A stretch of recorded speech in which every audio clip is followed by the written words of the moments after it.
Hello viewers, कैसे हैं आप सब लोग। स्वागत है आपका मेरे YouTube channel study with doctor Pawan Oberoi पर। मैं डॉक्टर पवन ओबराय, भगवती कॉलेज सिवाया, मेरठ।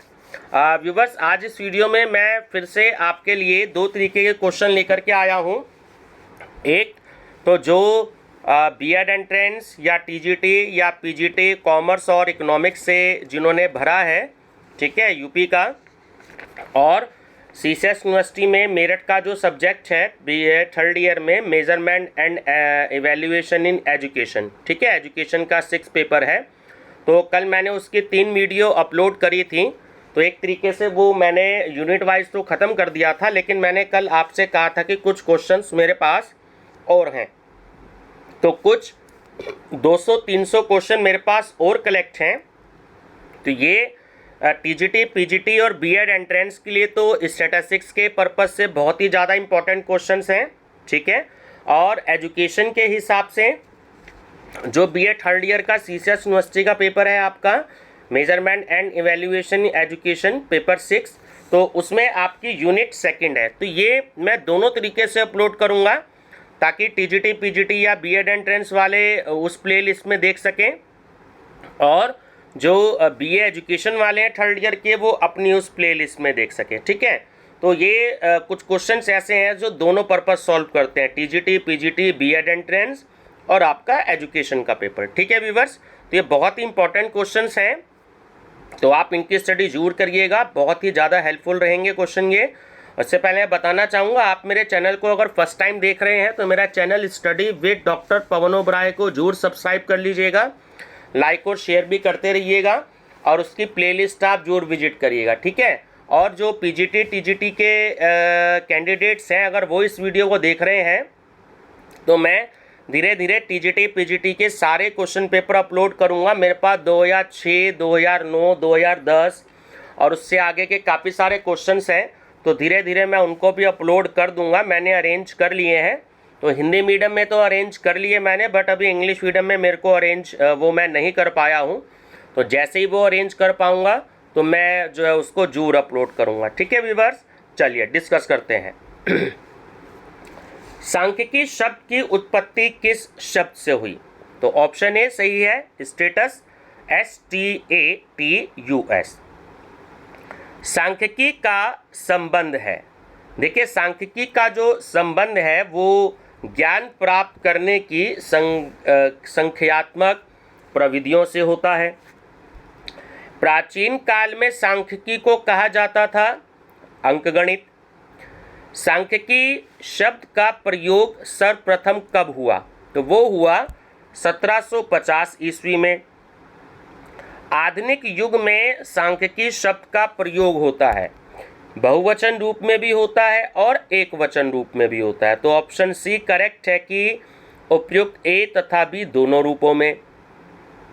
सांख्यिकी से हमारा तात्पर्य तथ्यों से है जो पर्याप्त सीमा तक अनेक प्रकार के कारणों से प्रभावित होते हैं। तो बहुवचन के रूप में सांख्यिकी की ये परिभाषा प्रतिपादित करी है किसने? यूल एवं केंडॉल ने, ठीक है, केंडॉल द्वारा। मानक विचलन को किस चिन्ह से प्रदर्शित करते हैं? देखिए मानक विचलन मतलब आपका स्टैंडर्ड डिवीजन हो गया, ठीक है। तो आपका ऑप्शन नंबर बी जो है वो बिल्कुल सही है, ठीक है, स्टैंडर्ड डिवीजन ऑप्शन बी, जो बड़े ऊ की मात्रा होती है। चलिए, सांख्यिकी में, शिक्षा में सांख्यिकी का प्रयोग किया जा सकता है शैक्षिक प्रशासन हेतु भी, शिक्षा में अनुसंधान हेतु भी, और शिक्षण विधि के मूल्यांकन हेतु भी। तो ऑप्शन डी करेक्ट है ये सभी।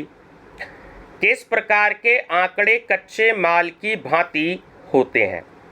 प्राथमिक आंकड़े भी होते हैं और द्वितीयक आंकड़े भी होते हैं। तो ऑप्शन सी करेक्ट है, ए और बी दोनों। निम्नलिखित में से कौन से आंकड़े हैं? देखिए, परीक्षा के प्राप्तांक, किसी राज्य में विद्यालयों की संख्या और किसी देश की जनसंख्या, ये सभी तरीके के आंकड़े हैं ना। तो ऑप्शन डी आपका करेक्ट है कि ये सभी। सांख्यिकी अनुमानों तथा संभावनाओं का विज्ञान है। प्रस्तुत परिभाषा प्रतिपादित की गई है।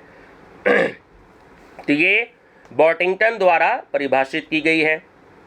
गणना अथवा अनुमानों के संग्रह के विश्लेषण के आधार पर प्राप्त परिणामों से सामूहिक, प्राकृतिक अथवा सामाजिक घटनाओं पर निर्णय की रीति को सांख्यिकीय विज्ञान कहते हैं। सांख्यिकीय विज्ञान की प्रस्तुत परिभाषा प्रतिपादित की गई है प्रोफेसर किंग द्वारा। सांख्यिकी वह विज्ञान है जिसका संबंध समंकों के संकलन, वर्गीकरण, प्रदर्शन, तुलना तथा निर्वचन की रीतियों से है, जिनको किसी अनुसंधान क्षेत्र पर प्रकाश डालने के लिए एकत्र किया जाता है। प्रस्तुत परिभाषा प्रतिपादित की गई है सेलिगमैन द्वारा। सांख्यिकी की परिभाषा की सांख्यिकी पद्धतों के संग्रहण करने, विश्लेषण करने तथा उनकी व्याख्या करने का विज्ञान है को दिया है केंडॉल और बकलैंड ने। चर ऐसा गुणधर्म है जिसके विभिन्न परिणाम होते हैं। ये शब्द किसके द्वारा कहे गए हैं? ये कहे गए हैं कर्लिंगर द्वारा।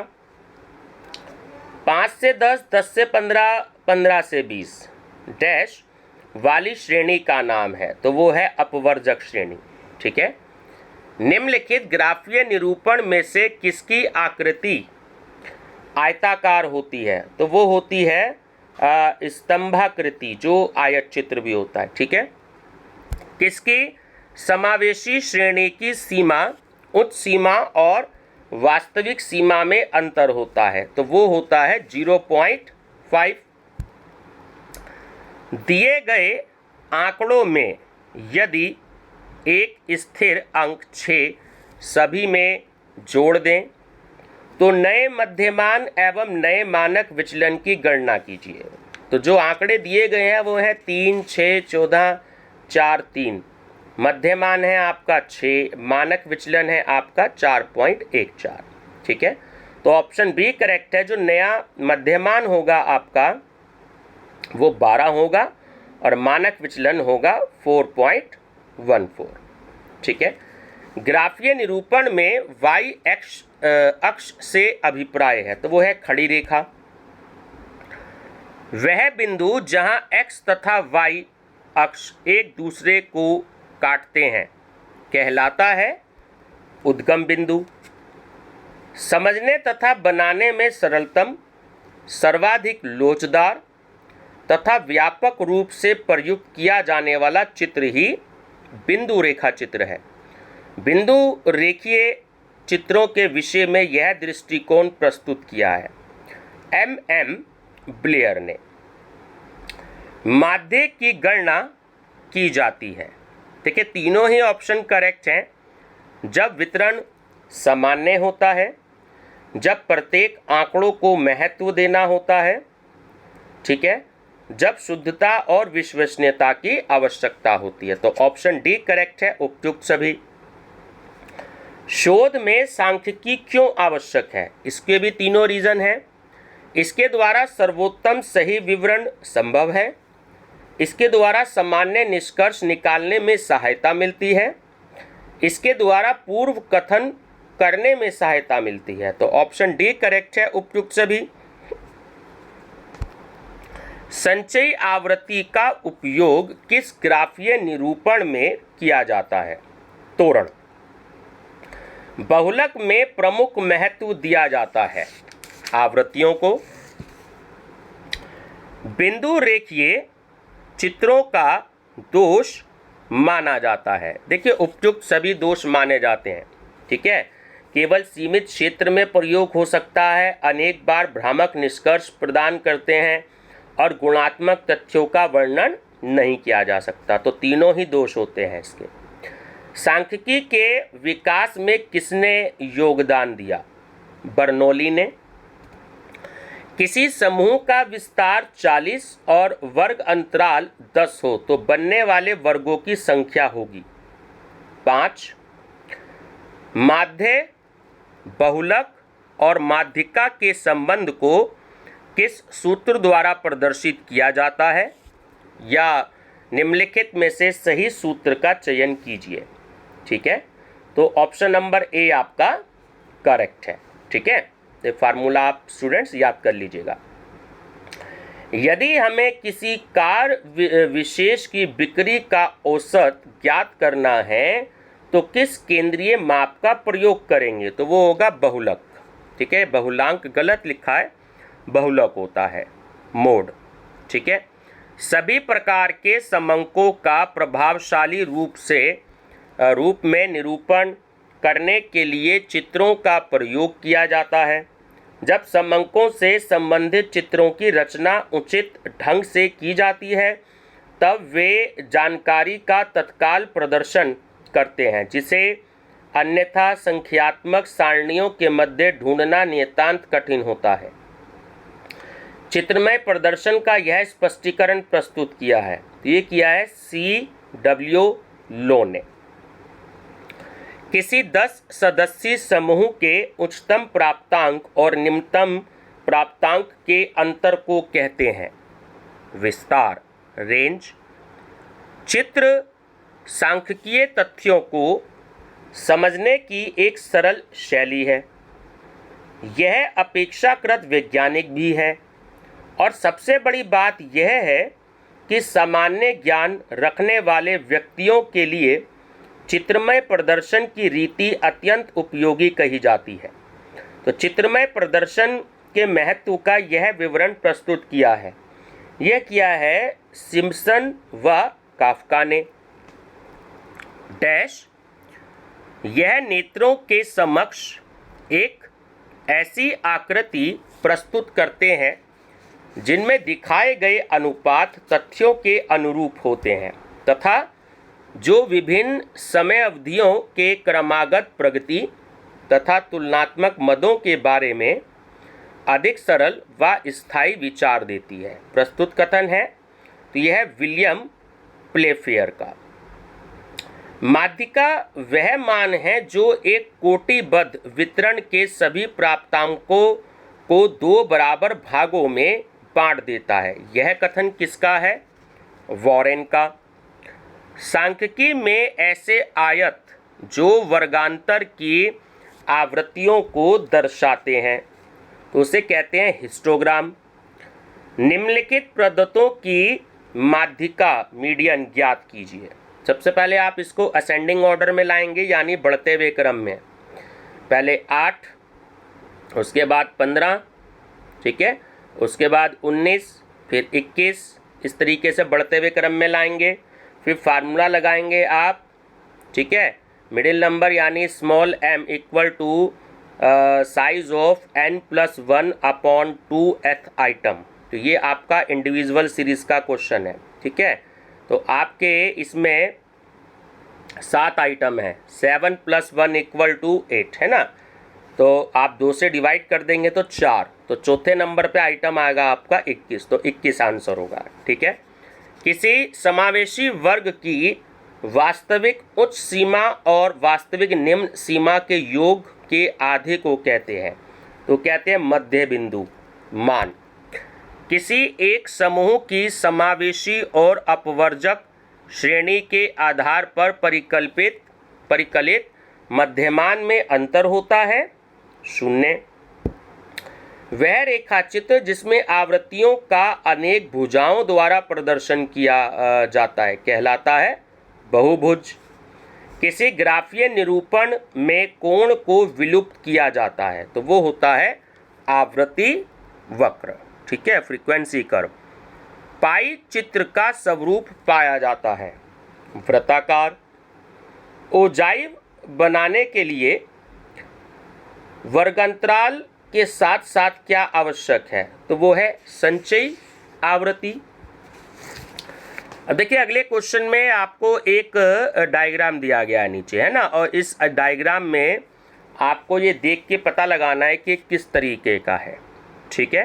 तो ये डायग्राम है आपका स्तंभाकृति का, ठीक है, ऑप्शन ए।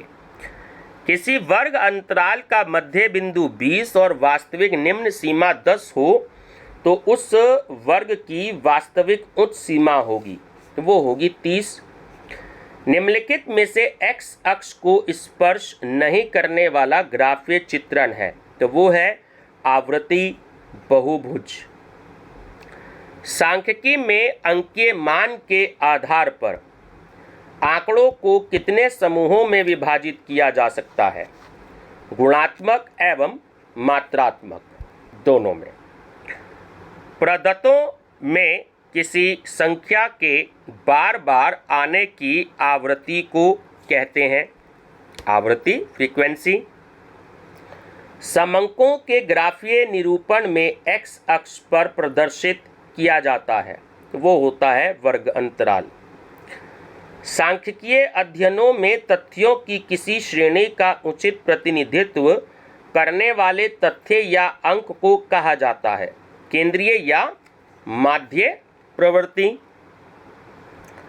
कुल आवृत्तियों का योग डैश से प्रदर्शित किया जाता है, तो उसे हम कहते हैं n, ठीक है, कैपिटल N। माध्य एक ऐसी अकेली सरल अभिव्यक्ति है जिसमें जटिल समूह या विशाल संख्याओं का वास्तविक परिणाम या सार केंद्रित हो। माध्य की यह परिभाषा प्रतिपादित की है घोष एवं चौधरी ने।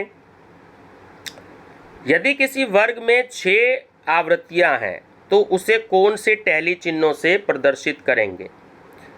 ठीक है, तो इसमें जो आपका ऑप्शन नंबर डी है ना, वो करेक्ट है। ठीक है, ऑप्शन नंबर डी, ध्यान रखिएगा। ये एक्चुअली सीधा कटा हुआ है, एक्चुअली ये तिरछा कटा हुआ होना चाहिए था, थोड़ा सा, है ना, ये थोड़ा सा प्रिंटिंग मिस्टेक है। चलिए, बहुलक ज्ञात कीजिए जबकि माध्य 55 और माध्यिका यानी मीडियन 58 है। फार्मूले में रखेंगे, आपका आंसर आ जाएगा 64। 10 सदस्यों के समूह में प्राप्तांक 1 1 बार, 2 2 बार, 3 3 बार, 4 4 बार आए तो उस समूह की माध्यिका होगी, तो वो होगी 3। विचरण ज्ञात करने के लिए सांख्यिकी में प्रयोग किए जाने वाले उपायों की संख्या है 4। निम्न में से बेमेल कौन है? देखिए, मानक विचलन, स्टैंडर्ड डिविएशन, वो इसलिए है क्योंकि मेजर ऑफ सेंट्रल टेंडेंसी का जो चैप्टर है उसमें आप मीन, मीडियन और मोड पढ़ते हैं, और स्टैंडर्ड डिविएशन है वो मेजर ऑफ डिस्पर्जन में पढ़ते हैं। ठीक है, तो ये उनसे अलग है। केंद्रीय प्रवृत्ति मान का सर्वाधिक विश्वसनीय मापक है, तो वो है आपका मध्यमान। ठीक है, मीन।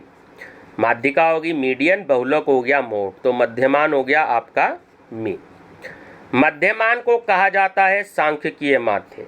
ठीक है, 10 समूह सदस्यों के समूह की माध्यिका 10 व मध्यमान आपका है 9, तो बहुलक कितना होगा?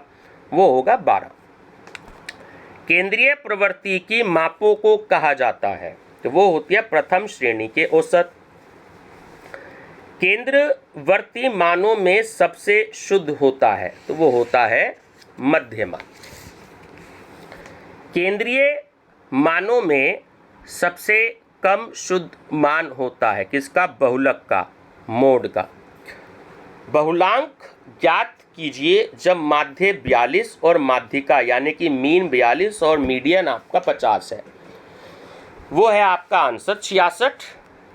अवर्गीकृत, जिसे हम असमूहित भी कहते हैं, आंकड़ों से माध्यिका निकालने के लिए किस सूत्र का प्रयोग किया जाता है? तो मैंने आपको बताया था साइज ऑफ n+1/2 एथ आइटम या टर्म। ठीक है, साक्षात्कार का शाब्दिक अर्थ है, तो होता है आंतरिक अवलोकन। मध्यमान ज्ञात करने का सूत्र है, ठीक है, ऑप्शन नंबर बी करेक्ट है। जब आप स्टेप डिविएशन मेथड यूज करते हैं तब वहां पर आई यूज होता है, ठीक है, स्मॉल आई।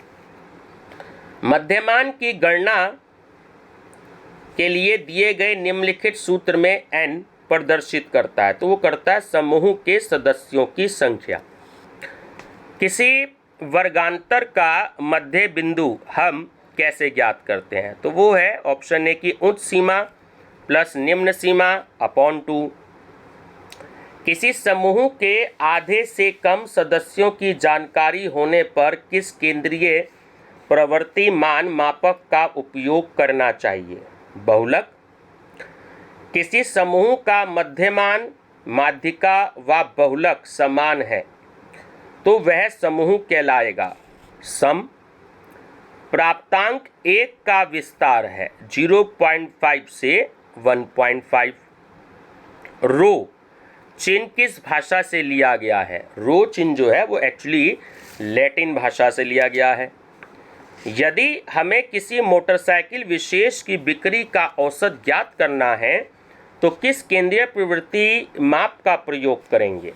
माध्य का। किसी वर्ग अंतराल का मध्य बिंदु ज्ञात करने का सूत्र है तो वो है ऑप्शन बी। ठीक है, मध्य बिंदु इक्वल टू उच्चतम सीमा प्लस निम्नतम सीमा अपॉन 2। आरोही अथवा अवरोही क्रम में लिखे हुए पदों के मध्य मूल्य को कहते हैं मध्यांक। किसी श्रेणी की आधी दूरी पर स्थित पद का मूल्य माध्यांक है। प्रस्तुत कथन है प्रोफेसर बाउले का। किसी समूह की माध्यिका का संकेतांक है तो वो है P50। माध्यांक श्रेणी में उस पद का मूल्य जो कि श्रेणी को 2 बराबर भागों में बांटता है, जिसके एक भाग में मध्यांक से कम और दूसरे भाग में मध्यांक से अधिक मूल्य होते हैं। तो मध्यांक का यह स्पष्टीकरण प्रस्तुत किया है घोष एवं चौधरी ने। ठीक है, दिए गए समंकों से बहुलक की गणना कीजिए। ठीक है, देखिए इसमें इंडिविजुअल सीरीज का आपका क्वेश्चन है। 3 टाइप की सीरीज होती है, इंडिविजुअल सीरीज, डिस्क्रीट सीरीज और कॉन्टिन्यूस सीरीज। 11 जो है वो सबसे ज़्यादा बार रिपीट हो रहा है, 4 बार देखिए रिपीट हो रहा है 11, तो इसलिए 11 आंसर हो गया। ठीक है, सांख्यिकीय विधियां ऐसी तकनीकें हैं जिनका उपयोग मात्रात्मक तथा आंकिक प्रदत्त के संग्रह के निर्वचन को सुगम बनाने के लिए किया जाता है। कथन किसका है? यह ब्लूमर्स तथा लिंडक्विस्टन का। ठीक, एक बस्ती में 4 घर करोड़पतियों के हैं, 8 दैनिक मजदूरों के। बस्ती की औसत आय ज्ञात करने के लिए केंद्रीय प्रवृत्ति का कौन सा माप उपयुक्त होगा? तो वो होगा मध्यांक। ठीक है, किस माप के ऊपर और नीचे प्रत्येक 50% प्राप्तांक होते हैं? माध्यिका। जब अवर्गीकृत आंकड़ों की संख्या सम हो तो मध्यांक ज्ञात करने का सूत्र होता है। ठीक है, option number A n+1 upon 2 th item या टर्म। 7 छात्रों के प्राप्तांकों 9, 4, 6, 8, 7, 5 और 4 के आधार पर माध्यिका का मान होगा। ठीक है, तो आप इसको असेंडिंग ऑर्डर में कर लेंगे, फार्मूला लग जाएगा n/2 th आइटम, तो आंसर आ जाएगा 6। अंतराल द्वारा मापक द्वारा एकत्रित समंकों का केंद्रीय प्रवृत्ति मान ज्ञात करने की सर्वाधिक उपयुक्त सांख्यिकीय प्रविधि है तो वह है मध्यमान। एक क्रिकेट मैच में शिखर धवन ने 101 रन, रविंद्र जडेजा ने 93 रन, रोहित शर्मा ने 77 रन और रैना ने 81 रन बनाए। बताइए चारों खिलाड़ियों ने मिलाकर औसत कितने रन बनाए? ठीक है, चारों को ऐड कर देंगे और क्योंकि 4 खिलाड़ी हैं 4 से डिवाइड कर देंगे तो 88 आ जाएगा। एक समूह के 24 सदस्यों पर किए गए परीक्षण का औसत 18.83 तथा माध्यिका 21.3 है। बहुलक ज्ञात कीजिए तो वो होगा आपका 26.24। किसी समूह में सबसे अधिक आवृत्ति रखने वाली संख्या को कहते हैं, जाहिर सी बात है, बहुलक मोड। प्राप्तांकों के समूह में जिस अंक की आवृत्ति सबसे अधिक होती है बहुलांक कहलाता है। कथन किसका है? क्रो व क्रो का। बहुलक के लिए जो चिन्ह प्रयोग किया जाता वह है Z, आप जानते हैं। बहुलांक कितने प्रकार के होते हैं? 2 प्रकार के होते हैं। जब केवल साधारण प्रकार के केंद्रीय मान की आवश्यकता होती है हम गणना करते हैं बहुलांक की। किसी समूह की माध्यिका के लिए मॉडल कक्षा के चयन का आधार होता है? तो वो होता है संचयी आवृत्ति। किसी सांख्यिकीय समूह में किसी मात्रा का वह मूल्य अथवा उसकी अन्य कोई माप जिस पर लिखी हुई इकाइयों की संख्या सर्वाधिक हो, बहुलांक कहलाता है। यह सर्वाधिक घनत्व का बिंदु अथवा सबसे महत्वपूर्ण मूल्य होता है। बहुलांक का यह स्पष्टीकरण प्रस्तुत किया प्रोफेसर बाउले ने। एक माध्य के रूप में बहुलांक की विशेषता है, देखिए चारों ही विशेषता है, ठीक है, आप इसको ध्यान से पढ़ लीजिएगा, चारों विशेषताएं इसकी। 10 से 20 तक की संख्या की माध्यिका होगी तो वो होगी 15। एक माध्य के रूप में बहुलांक का गुण है, देखिए तीनों गुण हैं कि ये आसानी से ज्ञात किया जा सकता है और सरलता से समझा जा सकता है।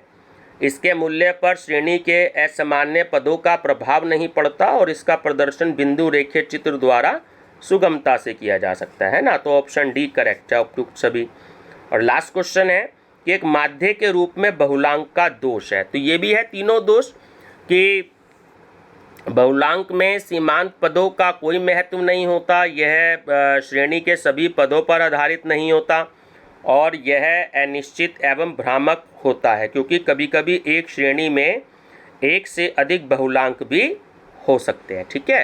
तो ये उपयुक्त सभी दोष हैं। तो व्यूअर्स, ये आपका बीएड एंट्रेंस, टीजीटी और पीजीटी के लिए स्टैटिस्टिक्स के इम्पोर्टेंट क्वेश्चंस हो गए। और दूसरा जो आपका बीए थर्ड ईयर में सीसीएस यूनिवर्सिटी में जो पेपर है मेजरमेंट एंड इवैल्यूएशन टेक्निक, तो ये उसके लिए भी आपकी यूनिट सेकंड हो गई है ना। तो ये क्वेश्चन बैंक के नाम से मैं इसको अपलोड करूँगा, तो आप ये क्वेश्चन देखिएगा, आपको एग्जाम में इससे बहुत ज़्यादा हेल्प मिलेंगी, ठीक है व्यूअर्स।